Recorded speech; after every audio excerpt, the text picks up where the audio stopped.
nangyari sa Kongreso yung ganitong kawalangyaan, no, ng mga magnanakaw na harapan. Hindi yun aksidente kasi ang leader nila mismo, ang president nila mismo, parang binuksan niya yung pintuan sa impyerno at bitbit niya lahat ng mga yan. No? So, naalala ko kasi yung president natin nun, si PRRD, seryoso siya talaga pagdating sa katawid na, honestly, nakita ko siyang nanipa ng isang undersecretary pagkatapos niya i-fire nung nalaman niya na nagnanakaw.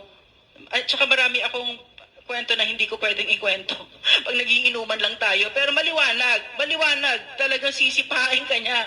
Makakatikim ka talaga as in flying kick, ganon. Kasi galit na galit talaga siya dyan.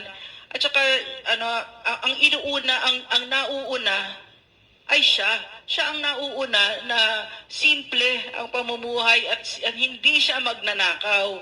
At saka yun nga, yung marching orders niya sa amin nung kami take oath of office na number 1, huwag kayong magnakaw sa Pilipino at number 2, magsilbi kayo ng maayos.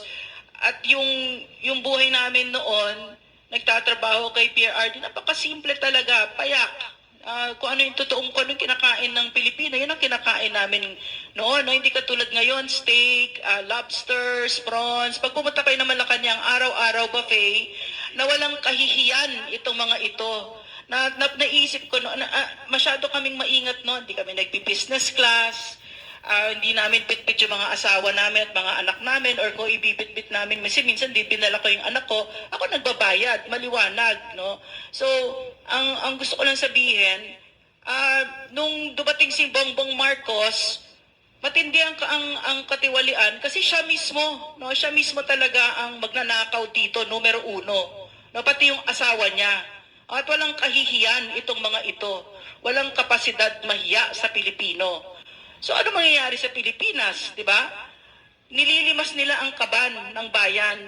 At yun yung narinig ko sa isang nasa serbisyo pa ngayon. No? Sabi niya, ma'am, wala talaga, hindi talaga magbabago yung mga yan. Yan, nandyan sila, umupo sila dyan para magnakaw. Wala naman ako sinasabing hindi nakakagulat sa inyo, di ba? Ang nakakagulat dito yung kakapalan ng mukha nila. Back to back yung PCSO, di na nahiya. No? At saka yung 90 billion ng PhilHealth, I could go on and on. Napakadami mga magnanakaw na mga ito. So, nagkamali tayo. Kasi nung lumalaki ako, ang dinig ko, Marcos, Romualdez, magnanakaw. Pero binigyan natin ng chance, no? Nagbago ako ng isip, sabi ko, sige, give a chance. Kasi sinabi ni VP eh. Pero mali, totoo pala. Talaga nasa kalamnan nila, mga magnanakaw itong mga ito.